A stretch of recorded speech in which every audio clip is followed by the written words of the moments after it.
Details చూద్దాం. కృష్ణా జిల్లా గన్నవరం హైవేపై ఘోర రోడ్డు ప్రమాదం జరిగింది. ఏలూరు నుంచి విజయవాడ వైపు అతివేగంగా వస్తున్న కారు కల్వర్టును ఢీకొట్టింది. ఇక ఆ తర్వాత లారీని ఢీకొట్టింది. ఇక ఈ ప్రమాదంలో ఓ మహిళ సహా 4 అక్కడికక్కడే మృతి చెందారు.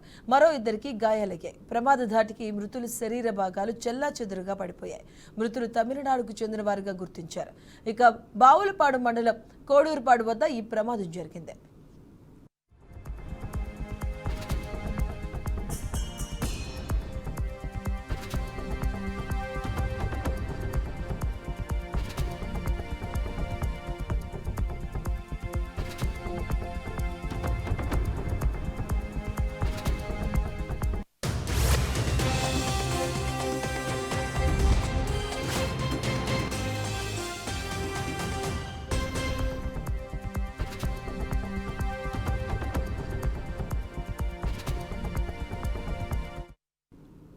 కృష్ణా జిల్లా గన్నవరం హైవేపై ఘోర రోడ్డు ప్రమాదానికి సంబంధించిన బ్రేకింగ్ న్యూస్ చూస్తున్నాం. ఏలూరు నుంచి విజయవాడ వైపు అతివేగంగా వస్తున్న కారు కల్వర్టును ఢీకొట్టి ఆ తర్వాత లారీని ఢీకొట్టింది.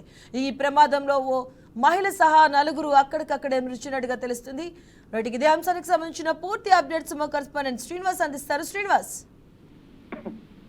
మధు, నేషనల్ హైవే ఏదైతే ఉందో ఇటు విజయవాడ నుంచి ఏలూరు వైపు వెళ్ళేటువంటి నేషనల్ హైవే ఏదైతే ఉందో అటు నుంచి ఏలూరు నుంచి విజయవాడ వస్తున్నటువంటి ఒక కారు బాపులపాడు మండలం ఇక్కడికి వచ్చిన తర్వాత యాక్సిడెంట్ కి గురైనట్టు తెలుస్తుంది. ఇందులో 4 అక్కడికక్కడే మృతి చెందినట్లు కూడా తెలుస్తుంది. అయితే ఆ కారు అతివేగంగా వస్తుందా లేదు అంటే కనుక లారీ అట్టు రావడంతో కూడా ఈ ఇన్సిడెంట్ జరిగిందా అనే దాని మీద పోలీసులు దర్యాప్తు చేస్తున్నారు. అయితే కారులో ప్రయాణిస్తున్న వ్యక్తులు ఎవరైతే ఉన్నారో వాళ్ళందరూ అక్కడికక్కడే మృతి చెందినట్టు తెలుస్తుంది. అయితే వాళ్ళ పూర్తి వివరాలు తెలియాల్సి ఉంది. దీనికి సంబంధించి అంటే డివైడర్ ని ఢీకొట్టిన తర్వాత ఆటోమేటిక్ గా అంటే లారీని ఢీకొట్టి ప్రమాదం జరిగిన పరిస్థితి కనిపిస్తుంది. అయితే డివైడర్ ని